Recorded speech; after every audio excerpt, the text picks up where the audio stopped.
नमस्कार, मैं हूं आरती और आप देख रहे हैं वीएनएम टीवी। क्या आप एज अ पेरेंट कंसर्न्ड हैं अपने बच्चे की ना बोलने की वजह को लेकर? क्या आपको लगता है कि उसकी जो सही उम्र है उस पे उसने बोलना शुरू नहीं किया है? तो अगर आपको ऐसा लगता है तो चलिए आज हमारे जो एक्सपर्ट हमारे साथ आज जुड़ रहे हैं उनसे जानेंगे न्यूरोलॉजिकल पॉइंट ऑफ व्यू से, अगर बच्चे की सही उम्र में बच्चा बैबलिंग करना या बाद में जो एक शब्द को बोलना स्टार्ट करता है वो नहीं होता है, अगर उसके सही माइलस्टोन्स अचीव नहीं होते हैं लैंग्वेज को लेकर, तो उसके पीछे मेडिकल क्या रीजंस हो सकते हैं, उस पर आज चर्चा करेंगे। आज हमारे साथ जुड़े हैं डॉक्टर सरबानी राहा। सरबानी मैम, आपका बहुत बहुत स्वागत है। नमस्ते आरती। मैम पीडियाट्रिक न्यूरोलॉजिस्ट हैं और 2013 से इस क्षेत्र में काम कर रहे हैं। मैम का खुद का क्लिनिक है जिसका नाम है child neurology and epilepsy clinic, और मैम काशिबा हॉस्पिटल से भी जुड़े हुए हैं। तो मैम आप तो इस फील्ड में रूटीन में हैं और आई एम श्योर आपके पास ऐसे बहुत सारे केसेस आ रहे हैं ऑलरेडी, क्योंकि कोविड के बाद हमें इसमें काफ़ी रेज भी दिख रहा है। तो सबसे पहले ma'am neurological point of view से अगर आप मुझे बताएं, बच्चों में ये जो स्पीच डिले है इसके पीछे के क्या कारण हो सकते हैं? थोड़ा सा अगर मैं बेसिक समझाना चाहूँ तो पहले मैं ये बताने से शुरू करूँगी कि अगर हमारा ब्रेन ठीक से फंक्शन कर रहा है, हमें जन्म से कोई बीमारी नहीं है, तो हम हर एज पे एक माइलस्टोन गेन करेंगे, मतलब इस उम्र पे ये सीखेंगे। अब जब तक मोटर माइलस्टोन्स की बात रही, बैठना, खड़े होना, चलना, मोटर माइलस्टोन्स किस चीज़ पे डिपेंड करता है कि अपना ब्रेन ठीक है, अपने स्पाइनल कॉर्ड में सब कंडक्ट हो रहा है, अपने हाथ पाँव में नर्व मसल्स ठीक आए हैं, मतलब अपन कोई बीमारी दिमागी या नर्व मसल की लेके नहीं आए, तो अपन एज पे आतने लग जाएंगे जी। तो बिटवीन 12 एंड 14 मंथ्स मैक्सिमम हम 15 लेते हैं महीना कि चलना हम सीख जाएंगे, 14-15 महीने तक जी। अब जो स्पीच डिले की बात आई तो मैं हमेशा पेरेंट्स को इस बात से बताना शुरू करती हूँ कि मोटर माइलस्टोन सिर्फ इन चीजों पे डिपेंडेंट है। मतलब जंगल में भी बच्चा छोड़ दिया तो ये सब चीजें ठीक है तो चलना सीख जाएगा, पर उसके बाद वाले माइलस्टोन्स वो सोशल लैंग्वेज माइलस्टोन्स है जी। उनका मैक्सिमम पीरियड है 18 to 36 मंथ्स, मतलब 18 से मैक्सिमम होना शुरू कर देगा। शुरू तो वो लोग 10 महीने से कर देते हैं जी, पर 18 से 36 में मैक्सिमम गेन है, करेक्ट राइट। लेकिन वो जंगल में बच्चा छोड़ेंगे तो नहीं होगा, है ना।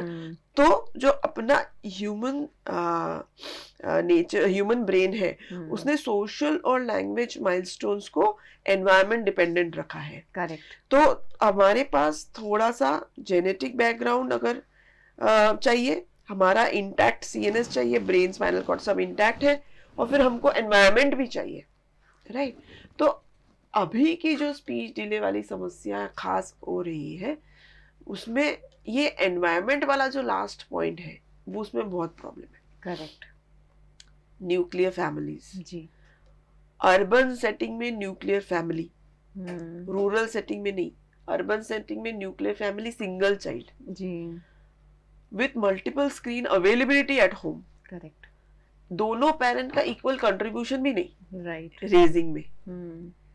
तो ये पूरा एनवायरनमेंट तो सही नहीं बना स्पीच और कम्युनिकेशन के लिए जी।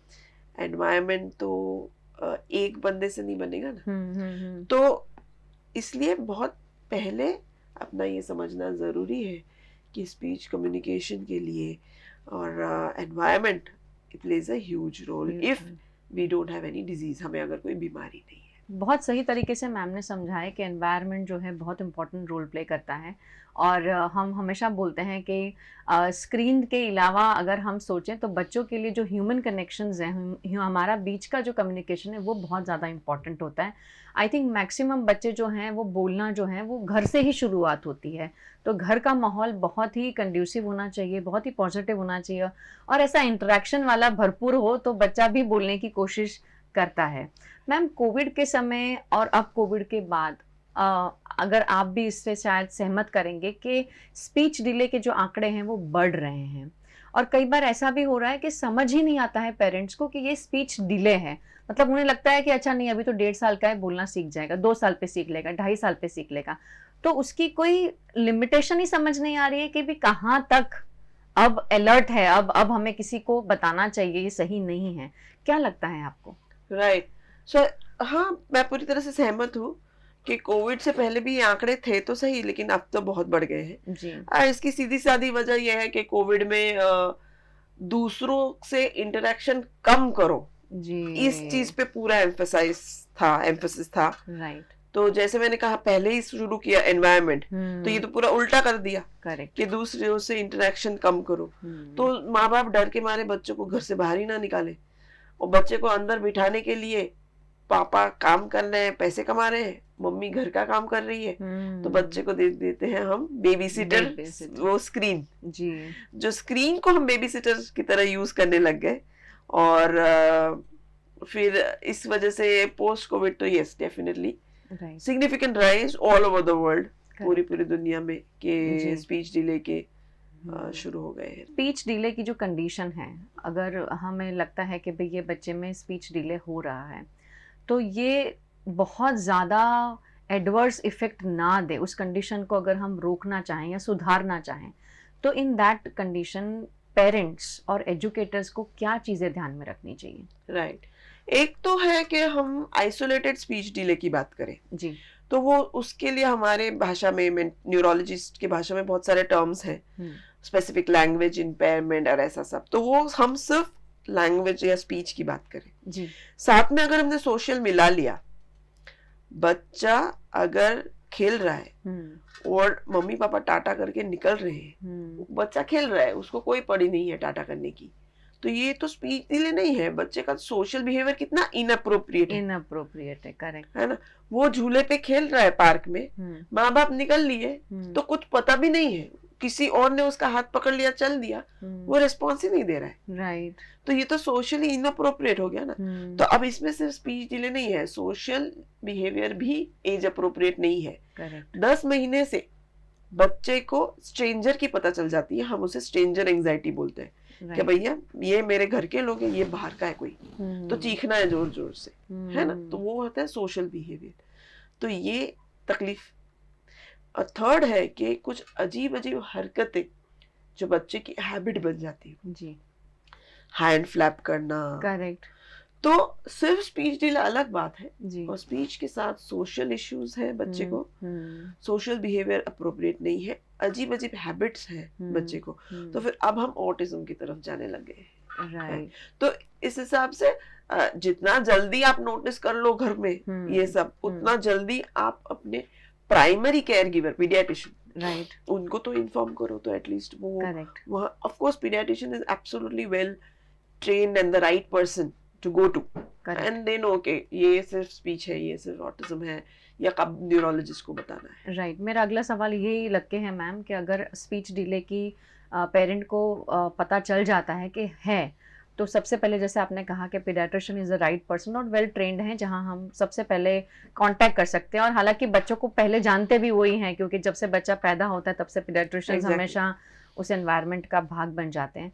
उसके बाद फिर आगे का चैनल कैसा होता है? अगर ज़्यादा डिले है तो किस एक्सपर्ट के साथ जाना चाहिए, किन की राय लेनी चाहिए, और डरना चाहिए नहीं डरना चाहिए? क्योंकि कई बार पेरेंट्स घबरा भी जाते हैं कि अच्छा बिल्कुल स्पीच नहीं है तो शायद आएगी ही नहीं, ऐसा भी कई बार डर जाते हैं। तो क्या सही तरीका है? तो एक बार आप पीडियाट्रिशियन के पास पहुंचे तो उनको ऑलरेडी एक आइडिया आ जाता है जी, बेसिक मोटा मोटा के इसको ब्रेन की बीमारी है या नहीं, इसको कान की बीमारी है या नहीं, काइंड ऑफ थिंग। तो क्यों, कौन सी जगह से ये लेट हो पड़ रहा, उस हिसाब से वो अपने स्क्रीन किए हुए पेशेंट न्यूरोलॉजिस्ट या डेवलपमेंटल पीडियाट्रिशियन के पास भेजेंगे। डेवलपमेंटल पीडियाट्रिशियन एक पीडियाट्रिशियन है जिनको सिर्फ ये सब चीजें ही स्पेशलिटी है, डीले। फिर हम न्यूरोलॉजिस्ट या डेवलपमेंटल पीडियाट्रिशियन डिसाइड करेंगे कि ये सिर्फ स्पीच से रिलेटेड है, या ऑटिज्म है, या हियरिंग का कुछ इशू है, हियरिंग इम्पेयरमेंट है, या कोई और ब्रेन की ही बीमारी है जिसकी वजह से हो रहा है, राइट, जो बहुत कम परसेंटेज है उसमें। एंड देन फिर हम चैनलाइज करेंगे कि आपको कारण ढूंढने के लिए क्या क्या चीजें करनी है, और करेक्शन मतलब सुधारने के लिए क्या क्या चीजें करनी, तो फिर हम वो रास्ता आपको बता के। करेक्ट। पर चाहे जो भी हो मैम, अगर ऐसा कुछ होता भी है तो इसमें इतनी घबराने की कोई ज़रूरत नहीं है। आजकल जैसे भी हमारे साइंस ने बहुत तरक्की कर रखी है और अब तो बहुत सारे टेस्टिंग्स भी अवेलेबल हैं साइकोलॉजिस्ट के पास अगर हम जाते हैं तो वैसे कोई ऐसा डरने की चीज़ तो नहीं है इसमें। स्पीच डिले अगर है तो उसे करेक्ट किया जा सकता है। राइट, सी मैं हमेशा बताती हूँ कि जैसे मैंने कहा कि 36 मंथ्स, 3 साल, जी 3 साल के अंदर आप अगर डिटेक्ट कर पा रहे हो, कुछ देख पा रहे हो, जी तो उस पे ट्रीटमेंट का असर होने का चांस बढ़ जाएगा। करेक्ट। आप जितना लेट उस चीज को एड्रेस कर रहे हो, 4 साल पे, 5 साल पे, उतना हमारे चांसेस रिजल्ट के कम हो थोड़े जाता से है। कम हो जाएंगे। Right, फिर right. आप, क्योंकि again I give a very common example कि स्पीच और language network, communication network, social network जो है दिमाग का, वो पगडंडी है। चलोगे नहीं तो घास सूख जाएगी, रास्ता Correct, नहीं है। करेक्ट। राइट, अब वो पगडंडी रास्ता बनने का एक एज है। अब आप बोलोगे मैं 5 साल पे काम करना शुरू करूं इस चीज पे, तो तब तक तो पूरी पूरी घास है, कहाँ से मैं रास्ता निकाले? करेक्ट। राइट, सो थोड़ा जल्दी हो तो बेटर है। बेटर है। डरने की तो ऑफ कोर्स, डर के से तो कुछ होता ही नहीं है लाइफ में। Correct, right. बहुत सही बताया मैम। एक और चीज़ बहुत कॉमनली हमेशा पेरेंट्स बात करते हैं, जैसे कि कई बार ऐसा भी हो जाता है कि हम, कोई कहना चाहता है कि भाई इतने साल का हो गया बच्चा अभी तक क्यों नहीं बोल रहा है। तो ऐसा भी अक्सर सुनने में आता है कि भाई उसके पापा लेट बोलना सीखे थे या दादाजी लेट बोलना सीखे थे। तो क्या ये सारी चीज़ें भी आपके पास आती होंगी? तो कैसे आप उनको कन्विंस करते राइट, हैं? नहीं ये तो बहुत कॉमन है। मतलब सबसे पहले ना बताने का रीजन ही यही होता है जी कि इसके तो पापा भी लेट बोले थे। Correct. राइट, सो देन ये तो बहुत ही कॉमन है। जी इनफैक्ट मैं ऐसा बोलती हूँ कि अगर जेनेटिक बैकग्राउंड है, जैसे 2 साल के बच्चे हैं, 10 बच्चे हैं, उन 10 बच्चों को हमने रोज 6 घंटा टीवी दिखाया, 6 महीने बाद उसमें से 2 ऑटिस्टिक या स्पीच डिले वाले होंगे, राइट। बाकी के 8 क्यों नहीं हुए? तो थोड़ा सा तो जेनेटिक मेकअप चाहिए। करेक्ट। आपका थोड़ा बेस है जेनेटिक, हम्म। अब उसमें आपने एनवायरनमेंट भी डाल दिया, राइट तो आपको हो जाएगा, राइट। बाकी सबको नहीं होगा ना। नहीं होगा। अब हमको सबका जेनेटिक मेकअप कहाँ से पता होगा? राइट। तो हम सबके लिए कॉमन रखेंगे कि भाई नहीं, आपके फादर को लेट हो, दादा को लेट हो, किसको भी लेट हो, वो तो उल्टा पॉजिटिव हो गया भाई, आपको तो ऑलरेडी जेनेटिक बैकग्राउंड है, आप उसमें क्यों बीज डाल रहे हो भाई? करेक्ट। तो इसलिए फिर वो सब चीजें डेफिनेटली महत्व की हैं, डेफिनेटली आते हैं। 2 साल पे बोर बेचेंगे तो बोलना शुरू हो जाएगा, वो तो डेफिनेटली शुरू हो जाता है हमारे पे कि बोर बेचने से बाद भी नहीं हुआ इसलिए आया है। फाइन, तो that is all acceptable, but ये बहुत इंपॉर्टेंट है कि आपका ऑलरेडी बैकग्राउंड है जी। तो वो एक्चुअली ऐसा है कि आप जितनी जल्दी, तो मतलब उसको समझ के सुनकर हमें रिलैक्स नहीं होना है, पर उस पर एक्ट करना है, और जितना जल्दी एक्ट करेंगे बच्चे को उतनी तकलीफ कम होगी। लेस देन 3 ईयर ओल्ड में स्क्रीन नहीं दिखाना है। जी तो वो एक चीज है जो अभी तो मतलब रैम्पेंट है, बहुत ज़्यादा है मैम। मुझे लगता है कि बच्चों के दिनचर्या में स्क्रीन्स का बहुत इम्पोर्टेंट रोल हो गया है आजकल। अक्सर जब मैं पेरेंट्स को मिलती हूँ, जब मुझे बताते हैं कि भाई मेरा बच्चा स्क्रीन के बिना खाना नहीं खाता है, मेरा बच्चा स्क्रीन के बिना सोता नहीं है, मैं कैसे काम करूँ अगर मैं अपने बच्चे को स्क्रीन ना दूँ तो ये आई थिंक बहुत ना चाहने वाली चीज़ हो रही है, और जिसके रिपरकशंस हम सभी देख रहे हैं। तो जैसे मैम ने बताया कि स्क्रीन टाइम कम कर सकें तो बहुत अच्छा है। ना दें, मैम तो कह रहे हैं ना दें, लेकिन वो ही है कि धीरे धीरे आप कम कर कर उसको ना पर लेकर आइए। बहुत समय लगेगा, बहुत पेशेंस चाहिए, क्योंकि आप ही ने दी है तो बच्चा इतना आसानी से छोड़ेगा नहीं, लेकिन उसे उसके रूटीन से निकालना बहुत ज़्यादा ज़रूरी है। I think ma'am will agree कि जो हमारे इंटरेक्शंस है, जो ह्यूमन कनेक्शंस हैं, जो चीजें बच्चा यहाँ से सीखेगा ना, वो स्क्रीन से डेफिनेटली कभी नहीं सीख सकता है। Screen is a passive device. जी जी, वो चल रहा है, हमें नहीं कुछ करना है। करेक्ट।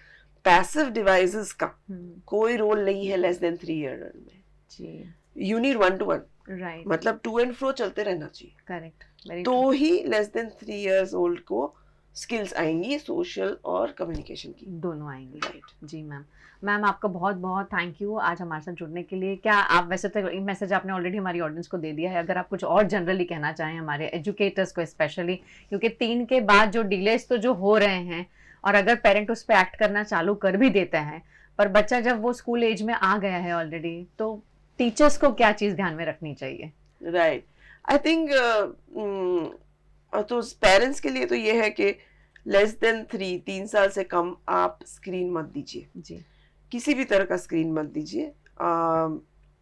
आप बच्चे के लिए घर में प्ले एरियाज बनाइए जो चाइल्ड सेफ हो, और उसमें आपका बच्चा रहे आधा घंटा जब आप काम कर रहे हैं, लेकिन स्क्रीन को बेबी सिटर की तरह यूज मत कीजिए। एडुकेटर्स के लिए आप जैसे अपना क्लास देखते हैं, आपको पता चलने लग जाता है कि ये थोड़ा सा बच्चा डिफरेंट पढ़ रहा है, जी, तो उनको फिर आप 1-to-1 अटेंशन इम्प्रूव करना, उनका फिर आप वो एनवायरनमेंट घर का कैसा है थोड़ा चेक करें। चेक करना, जी, यू नो कि क्या हो रहा है, व्हाई इज दिस चाइल्ड मतलब फॉलिंग बैक, थोड़ा अलग क्यों लग रहा है ये।